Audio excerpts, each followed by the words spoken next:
Hey guys, welcome back. Today we are going to go over a piece of equipment that most gyms have. It's the preacher curl machine, preacher curl bench actually. Yeah.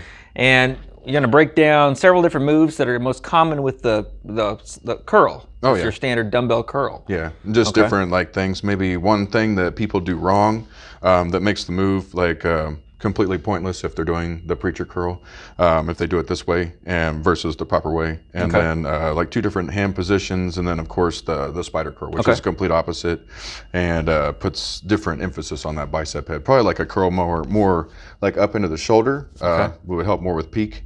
But it was created by Larry Scott. Okay. So they called it the Scott curl, and I think I've heard the spider curl So it's a lot. the same thing, it's just a different name. But I like that name, spider curl. Okay, That's cool. so let's talk about the setup first then.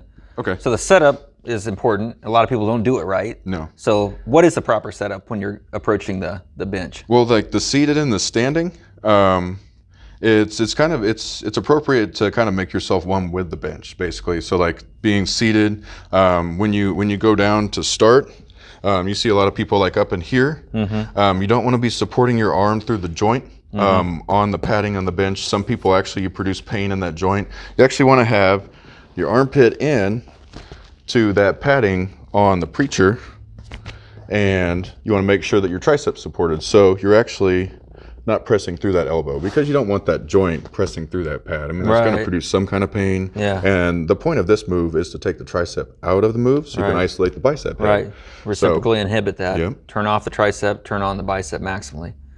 Yeah, because over time, that's going to bother your elbow. If you're positioned with your elbow dug in there and rep after rep, that's going to give you some elbow problems, probably. Even though this is padding, it's still going to dig in. Well, I mean, then some people, they do it on like the back of a bench if you don't have the preacher curl. Right. And then you definitely would feel it then. So Yeah. And then with the body positioning, they also say, like when you're doing the curl here, just make sure you don't bring that shoulder forward. Like some people do like that, and then bring it back, pulling with the shoulder blade and the bicep. You want to keep that bicep head isolated. This is an isolation move. Yep. This is not a compound movement. Nope, you don't want to draw that shoulder blade forward. Okay. It could produce some like upper thoracic tears, different problems there. Yeah, too. stuff you do not want. No. Let's talk about the hammer curl. So, I mean, it's the same setup, right, as far as the shoulder. Shoulder's still going to be in there. It's just your arm position now we're talking about. So you go basically down, same positioning, but neutral palm. Okay. And of course, tricep supported on the bench. Bringing that up, you want to make sure you keep that bicep head tense and involved in the exercise. Nice flex at the top. Okay. Say would produce a lot more flex and tension through that long head on the inside. And you're the getting outer and probably the more brachialis, Yep, right? and the outer and the brachialis is what you really feel. Right. But I try to squeeze in here also, just so I know that I'm keeping that full entire bicep head working. Okay. Just so I can feel that solid state in that bicep. Right. Right. So yeah, I can see the brachialis just popping out. Oh yeah, that's my favorite muscle actually. The guys, the viewers here are seeing a close-up view of it, so they can see that brachialis really popping out there really well. Yeah. Ooh. Looks good. A little clicking, a little snapping. No pain though, right? Oh no. Okay, just clicking and popping. It's called old age, Chaz. We're getting old.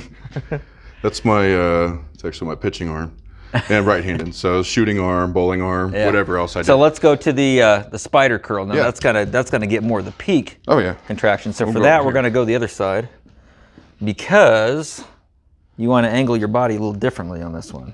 Switch to my left arm. Give my right one a little rest. Okay. This one you want to lean all the way over, so arm is straight up and down. On the back side of the pad, curl straight up without removing that tricep from the pad. There's a lot more peak contraction going on throughout the bicep peak, so you're going to really hit that a lot better, a lot more preferentially than you would if you were actually doing a regular curl, as he was earlier on. So that's going to be the maximum way to hit that peak. One of the best ways to do it. Or you can bring in a hammer curl too into it to get a little bit more activation of the brachialis.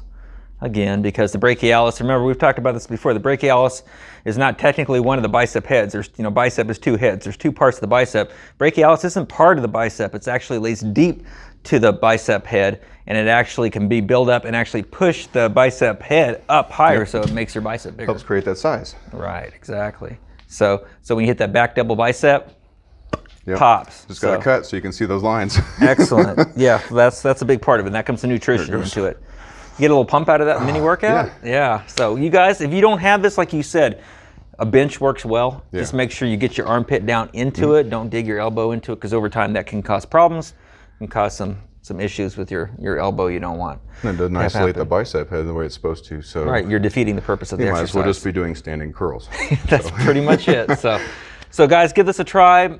Isolation is the topic today, isolating the bicep. Yep. We talked last week about all the compound movements. We had Isaac in here. Also, that was a great video. We got a lot of good responses for that. Nice. A lot of views on that. So hopefully we'll get him back in here. If you enjoyed seeing him in here, give a thumbs up to this video. Let us know if you'd like to have him back in here, because, yeah, just like that. Just Chuck like Norris. That. Yeah. You Chuck Norris. Give a thumbs up, guys. Let us know what you want us to address and what topics you want us to cover in future videos. We're always here and always glad to do that for you and do that for you in upcoming videos. All right, guys, have a great week. We'll see you soon. Bye.